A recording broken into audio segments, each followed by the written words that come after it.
Okay, well, we're going to go ahead and get started since it's 2 o'clock. We want to welcome everybody here that is attending today. And we also want to welcome our guest speaker, Megan Sullivan. She has been a registered nurse with the Salt Lake County for over 10 years. Megan lives in Sandy with her husband and 3 kids, and she has recently graduated with a master's degree to become a family nurse practitioner. Um, I, I, she has always been passionate about public health, and she's happy to educate the community on what we know about COVID-19 and our current vaccination plans. So, with that, Megan, the time is yours. Hi, everybody.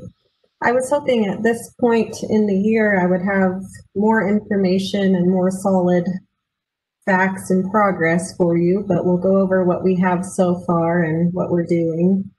So I'm going to start out with just let me see if I can get my PowerPoint here working. There we go. Some general overview of the COVID-19 disease, and then how we're doing as a state, and more importantly, how we're doing in our county.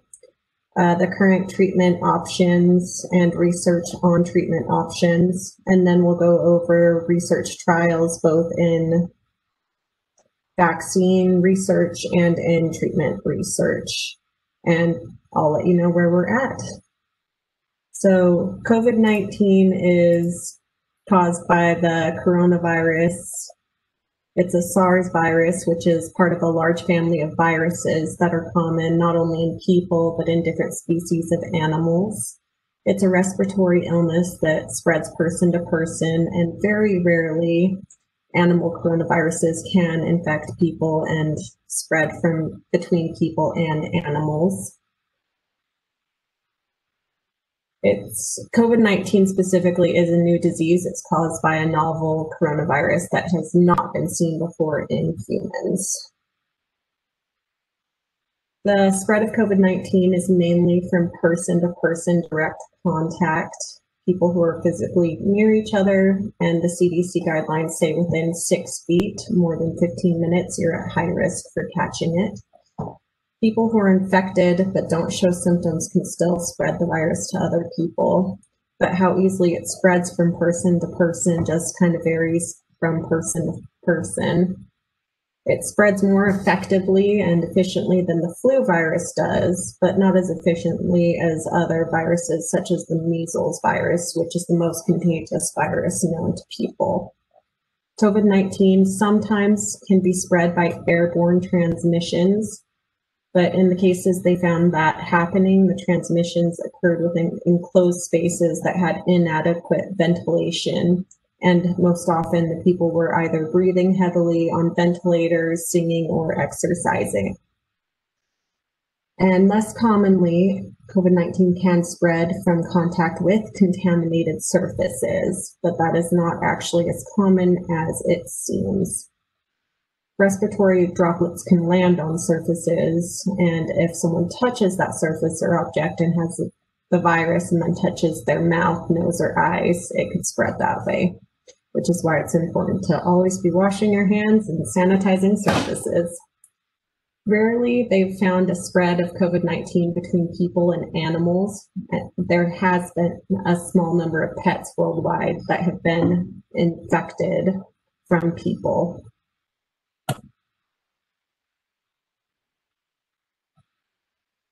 So symptoms of COVID-19, I'm sure everyone's aware of that. Most common fever and chills, cough, shortness of breath, difficulty breathing, fatigue, muscle aches, headaches, loss of taste or smell, sore throat, congestion, runny nose, diarrhea, vomiting. But there have been even more symptoms than that reported. Those are just the more common. Symptoms can appear anywhere from 2 to 14 days after exposure to the virus, and they range from mild symptoms to severe illness. Currently in Utah, we have had over 95,500 cases of COVID-19. with nearly 1 million people being tested and 546 reported deaths. And those are the statistics as of yesterday. In Salt Lake County, we've seen over 41,000 total cases and 176 deaths. Currently, there are 6,815 active cases in Salt Lake County. And in the county alone, we've seen 176 deaths and currently have 159 people hospitalized.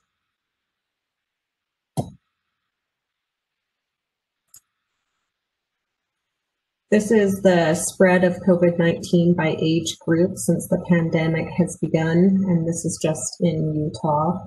So we've seen cases across all age groups. So the 20 to 29 year age group has had the bulk of cases in Salt Lake County.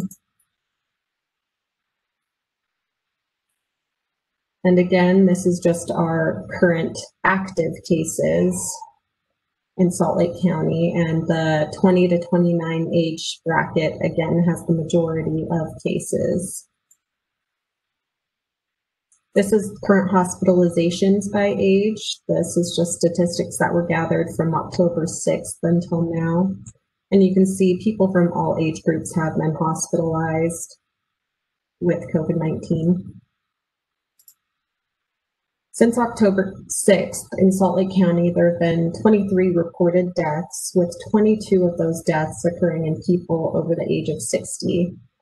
As you get older, the risk for severe illness from COVID-19 does increase. So people in their 50s are at higher risk than people in their 40s. And again, people in their 60s or 70s are at higher risk than people who are in their 50s. So the greatest risk for severe illness from COVID-19 is among those aged 85 or older.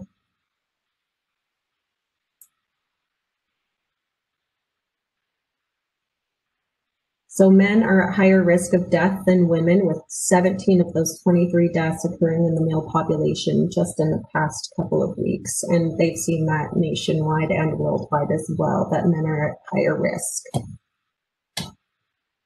Adults of any age are at risk for severe illness if they have certain underlying medical conditions. Those conditions include cancers, kidney disease, chronic lung disease, heart conditions, immunocompromised states, even people with obesity, people who smoke, people with diabetes have all been seen to be at higher risk for complications from COVID-19. And this is something I think our county has been really good at, preventing the spread of COVID-19. This education is out there, and if more people would follow it, it would be better, but we've done a really good job, I think, at least educating the public on how to prevent the spread. So to prevent the spread, everyone should wash their hands often or use a hand sanitizer with at least 60% alcohol. Obviously, avoid contact with people who are sick and physically distance.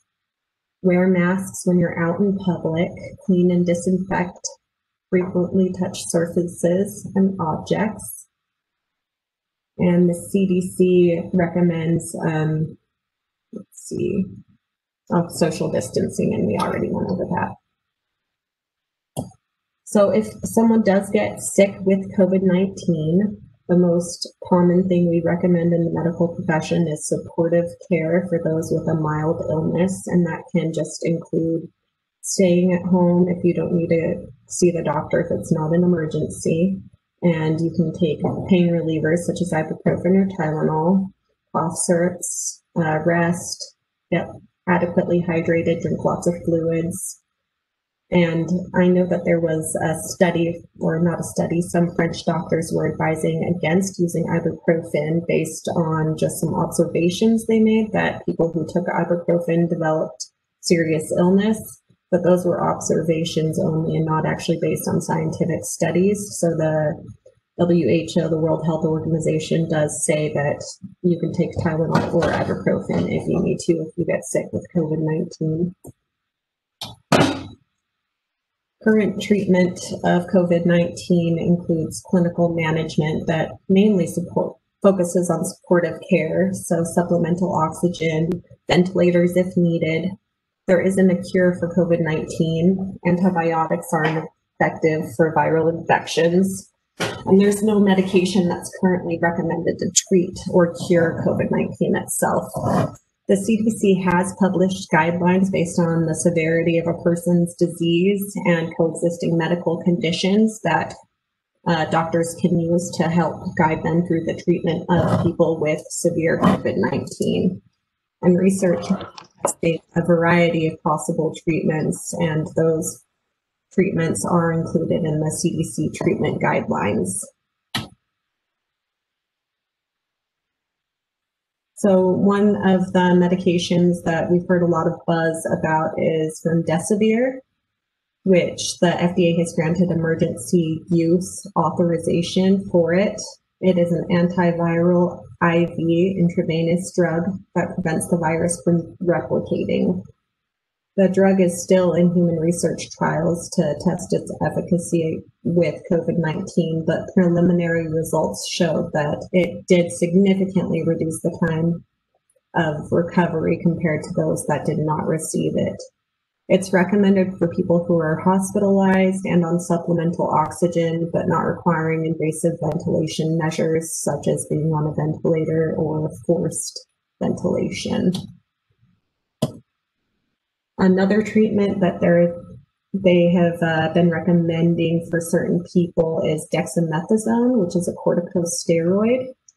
Some people develop a really strong immune response to viruses, and then it causes the body's own immune system to cause damage to the lungs and organs, and that can lead to severe complications and even death from the body's own immune system overreacting.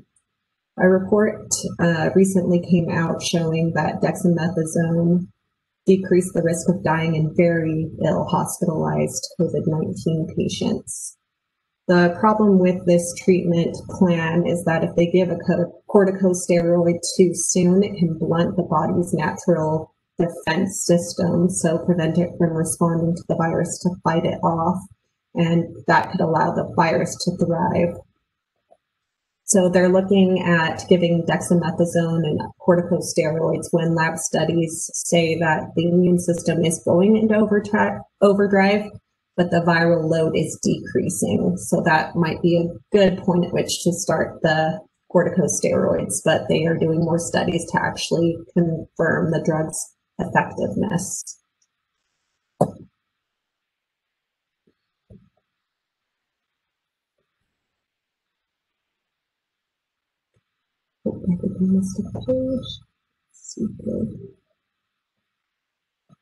So convalescent plasma is another treatment that they're focusing on right now. When people recover from COVID-19, their plasma contains the antibodies to fight the coronavirus, and they've been looking at giving that to people who are sick with coronavirus to help them fight it off without having to wait for their own body to build the immune system and build the immune response enough to fight it off themselves. Convalescent plasma has been used for more than 100 years to treat a variety of illnesses and has been relatively safe in previous treatments. So this is a brand new sort of route of treatment, and not a lot is known about how effective it is at treating COVID-19. And they did do a study on 35,000 hospitalized patients who received convalescent plasma to treat severe COVID-19. And that showed that they had a reduced risk of dying, but the study didn't have any control group, so they can't really say if it was a valid study or not. So they're conducting more research trials to determine how effective it is, who they should be giving it to, and when in the course of the illness should they be giving the plasma. So there's a lot of questions still with that treatment plan. Hydroxychloroquine and chloroquines have definitely had, I think, the most news coverage as far as treating or preventing the COVID-19 virus from getting people sick. In laboratory studies, it has been shown to kill the COVID-19 virus in a laboratory dish, which is obviously not people, and it kills it through two different mechanisms. It makes it harder for the virus to attach to the cell, and get into the cell, so it stops it from multiplying. And then if it does get inside, the drug has been shown to kill it before it can multiply. And earlier reports out of China and France suggested that people with severe COVID-19 improved more quickly when given the hydroxychloroquine. However, other human research studies suggested no benefit and a possible risk of death due to heart rhythm abnormalities. But then 2 of those studies were redacted because of irregularities in how the data was collected and analyzed. So it's really hard to know what to believe and think about the treatment plan because we just don't have a lot of good, valid information. There was a clinical trial published in the New England Journal of Medicine very recently that found it did not prevent infection in humans. But then again, the study was conducted by was questioned by other experts as well, so they don't know if that was really a valid study either. The current recommendation is that hydroxychloroquine should not be used to prevent or treat COVID-19 infections unless it's prescribed in a hospital or as part of a clinical trial. And then we've also heard about the hydroxychloroquine with azithromycin as a combination, and some doctors say that that was an effective combination. So hydroxychloroquine is mainly used to treat malaria and severe inflammatory diseases such as lupus. So the azithromycin has been given with the hydroxychloroquine, and some doctors said that that was an effective treatment. It is an antibiotic, so wouldn't be effective against viruses, but it does have some anti-inflammatory actions, so it can help dampen, overactive immune response to the COVID-19 infection, which is why they think it might have helped. And again, that is only recommended to take if you're in a hospital setting and your doctor recommends it, or if it's in a research trial. So not just an over-the-counter treatment for those medications. Vitamin D has also been shown to possibly protect against getting infected with or developing serious symptoms of COVID-19. And this might work in a couple of different ways. It can help boost your own immune system, so defense against viruses, and it can also help prevent the exaggerated inflammatory response that can cause problems in certain people who get COVID-19. Everyone should take 600 international units if you're under 70 daily, or 800 international units if you're over 70, and that's just a general recommendation. So some good sun exposure daily, eating fortified foods, or even just supplements over the counter, or talking to your doctor about getting tested for your vitamin D levels and getting on prescription levels if you need it. Vitamin C is a treatment option they have looked at a little bit. Some critically ill patients have been treated with IV vitamin C, hoping it would help with recovery. They had cases where it actually helped people with severe sepsis recover faster, so it's something they decided to try, but there was no clear or convincing evidence that it works for COVID-19 infections and has not been a standard part of the treatment plan. China's still undergoing studies to see if it's useful in severe COVID-19, and the results should be out by the end of the year. But there's no evidence that taking a vitamin C supplement will prevent infection with COVID-19. So as far as the vaccines go, they are all still in research trials to test for safety. The research trials start, with just a small group, and then they expand to bigger and bigger groups, and the FDA evaluates to make sure that there haven't been any concerning side effects or safety issues along the way. And once the FDA approves the vaccine, they still institute a lot of different safety monitoring systems to watch for side effects or adverse events once the vaccine is actually out in the public. And that can help experts know if it needs to be further assessed or if its safety is a concern and if any changes are needed in US recommendations for vaccines. And that's with all vaccines, not just the COVID-19 vaccine. So vaccine recommendations. When the FDA first approves a vaccine in the US, there will likely be a limited supply, which means not everybody will be able to get vaccinated right away. And so the experts are working on how to distribute the limited vaccines in a fair, ethical, and transparent way. The body that advises all immunizations in the United States is called the Advisory Committee on Immunization Practices, or ACIP.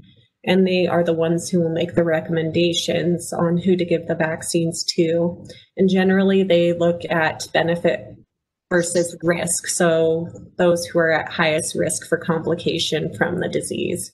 So the groups that they're looking on prioritizing once a vaccine is released is healthcare workers, essential workers, people at high risk for disease, for a severe disease with COVID-19 due to underlying medical conditions, and people over the age of 65. The federal government is committed to providing low-cost COVID-19 vaccines and most likely free vaccines. People who administer can charge a small administration fee, but it is not likely that many places will charge any fee at all, just because we're trying to get the vaccine out there. And Utah did develop a mass vaccine plan, and it would not be of any cost to Utahns for administration fees, and the vaccine itself should be free. Multiple vaccines are still under development. As of October 15th, 6 vaccines are in large scale, so phase 3 clinical trials in the US. All of them used 2 doses, so 2 separate doses of the vaccine. And then the other one just uses 1 dose of the vaccine, so 1 shot. But most likely it's going to need a booster. Early research results at Kaiser Permanente in Washington with Moderna's vaccine mRNA-1273 was effective in a very small population during the phase 1 clinical trials. So during the phase 2 clinical trials, they expanded it to enroll older adults, people over 70, people in their 80s. All the participants were given 2 doses of the vaccine a month apart, and the investigators found that the vaccine was well tolerated in all of the age groups, though some volunteers, as with any vaccine, experienced transient side effects such as fever or fatigue after vaccination. But all of the participants exhibited a good immune response, and the immune response seen in older adults was comparable to that in younger adults. So that was a really promising study. There are 4 different types of vaccines on how they're created. I won't get into all of that just because there's so much to it, but they're all safe vaccines. It's just going to kind of depend on the research trials, and there are multiple different types of vaccines out there being researched and in trials right now. So the 6 that are out, you can see right here. There's not really a ton of information on the vaccines themselves besides they're in phase 3 clinical trials. And what that means is that participants who are determined to not have been infected with COVID-19 are assigned to receive either a single dose of vaccine or a placebo, followed by a booster if the vaccine brand calls for a booster of it. The trials are double-blind, meaning that neither the people who get the vaccine or the placebo or the people who give it know which is a placebo and which is the actual vaccine.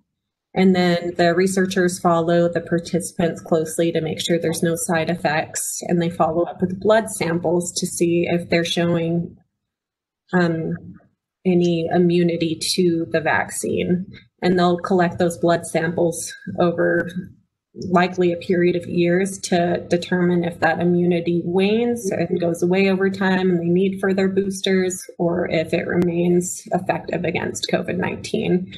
And they can tell that somewhat just by the level of the antibodies in the blood.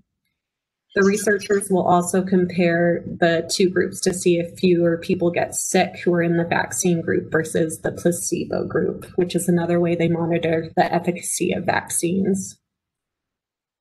And this I found just came out, I think, yesterday that they were going to do this in London, England. It was kind of interesting. I haven't ever heard of anyone doing this to develop really vaccines. So researchers at the Imperial College in London are going to deliberately infect healthy volunteers with the coronavirus.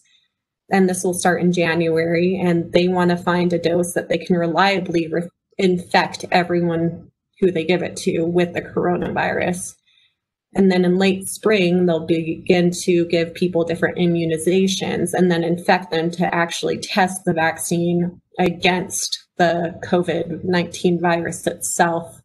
The government hasn't said which vaccines it's going to test yet, so it's something to look out for in research. And one of the drawbacks, I guess, of this clinical trial, which makes sense because it is risky, is that they'll only be infecting young, healthy volunteers. So even the vaccines that they do find that are effective, it's still, the results may not apply to people who are greatest risk for disease and severe illness from COVID-19. I wish that I had a timeline on when the phase 3 trials will be complete, but it just varies from vaccine to vaccine, and ultimately it's up to the FDA to determine that.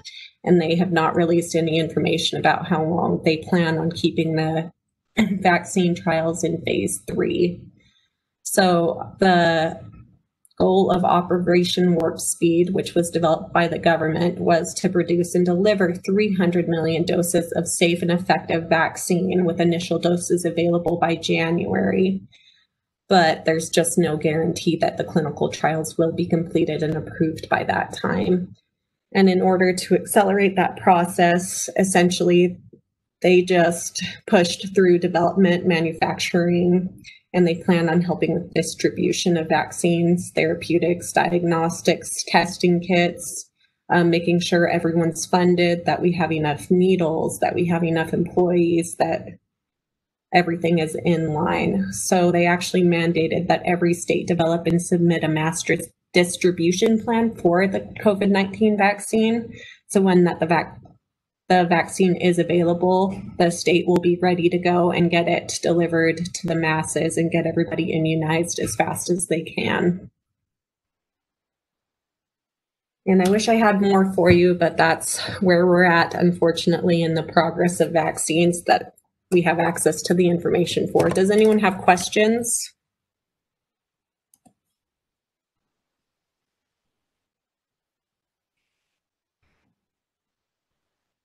I have a question, Megan. Mm-hmm. This is Paige. Once the vaccinations have gotten through the trials and they're at that point where they're actually being given out, at that point they've tested it on enough people that they're feeling pretty confident that the vaccination is gonna work and not have ill side effects? Is that, right. Yeah. So how those research trials go is the phase 1 is with a really small group of people. So even limited to a group of people as small as 10 people, and they're just checking to make sure that they're building an immune response, because that's where we would start on whether or not we want to do further research on the vaccine. And then the next test group, they expand, to trial it on a lot more people. And then in the research through the phase 3 clinical trials, they're talking tens of thousands of people that they're giving it to. So, it's not a millions of people scale that they'll be testing it before it's distributed, but tens of thousands. And I honestly, with the pressure of the government, I don't know if they're changing their, normal guidelines on how they do things. We really haven't had to develop a vaccine in a long time. So I don't know if the process has just gotten smoother as we have more technology, but once the FDA determines it's safe, it should be a safe vaccine because they've tested it on all the people they'll be giving it to. So I even read that they may not initially recommend the vaccine for children or pregnant women because they won't have done research trials in those age groups yet. So it will just kind of be an ongoing process. Okay. Thank you. Mm-hmm. Any other questions?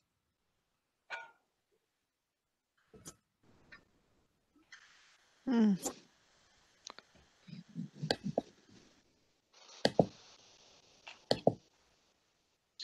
All right. Well, thanks so much for having me. Thank you, Megan, for Thank you, this Megan. great That was information. Yeah, of course. helpful. And if you would like a copy of the presentation or something, just let me know, okay?